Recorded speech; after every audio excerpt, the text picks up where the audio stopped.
Hello, my name is David Sullivan Nesbitt. I am the creator and co-founder of Where's My Canada, and I welcome you to episode 16 of Police State Toronto Internment Camp.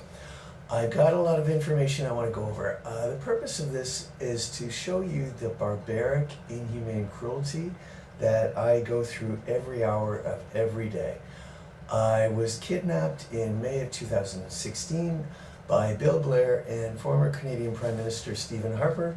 Justin Trudeau was aware of it and has stayed silent and has ignored me for the whole time. I came back to Ontario. I didn't know when I left Prince Edward Island that what had happened here, and I was kidnapped and ambushed when I came back in Ontario and brought to this internment camp, and I've been in prison ever since. I am not eating, I am being starved, and I haven't slept in a bed since April. What I want to do is show you what hell I go through every single day and the most minute things that are done to drive me to suicide. They want me dead. Bill Blair tried to imprison me 3 times by lying about criminal harassment. The Crown Attorney dropped the charges all 3 times, and he lost using his cognitive skills, so he resorted to brute force, kidnapped me and imprisoned me, and I am now being tortured by the man relentlessly. I am being starved and deprived of sleep. I want to show you what happened today. I'll try to make this as quick as I can. I showed you in a previous episode that a hole had been cut in the bottom of my shoe about a week and a half ago while I was sleeping on a Saturday night in the stairwell I've been sleeping in since April.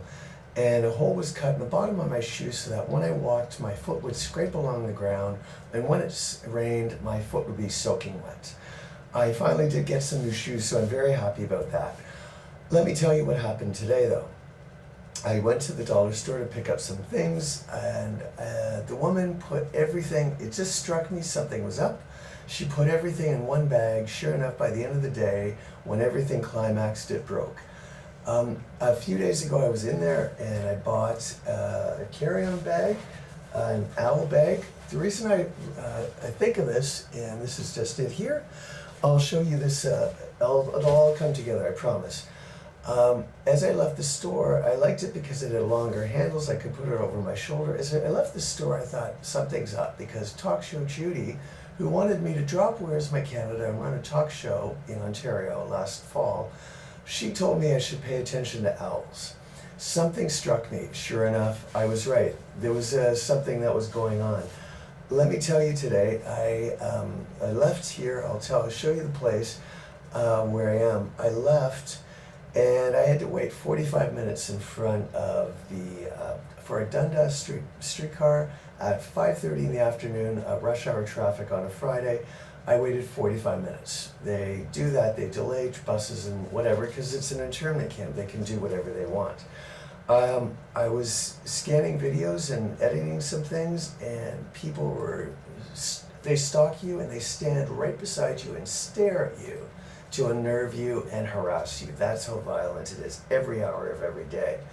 I went to the ODSP office, the disability office, to put in my housing receipts.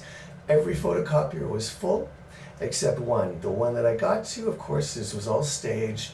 I couldn't print what I needed to print for my ODSP receipts. The copier was broken, it was out of paper, this and that. The whole thing was staged to frustrate you.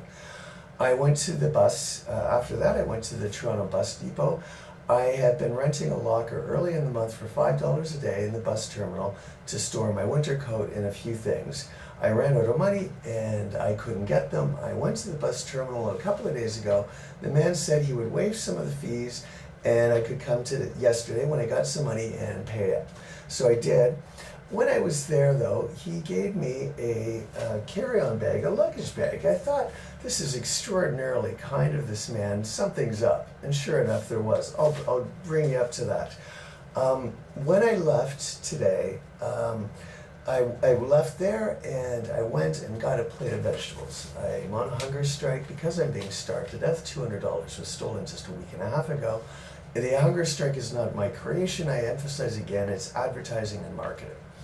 I went to pick up some plate of vegetables, $5. I did that 2 days ago. I'd been begging on the street every day since Saturday because I was stolen $200 again, and I didn't have any money until Thursday. I am starving, and they stole $200. I got some money by begging, and I went and got a plate of vegetables from a Chinese store. I did that on Wednesday. I went back today, and the same bag, same carton. Today, though, it was loaded with grease, so that by the time I sat down, my Coke can was just all greasy and full of it. The reason I know this is because when I was in Guelph, my roast beef dinner one night at a church was overloaded with grease, so that I had diarrhea later on in the evening. This was told to me by someone that this was being planned. It's true, it happened. That was another stunt with the Chinese food. What I want to show you is where this all culminated at the end of the evening.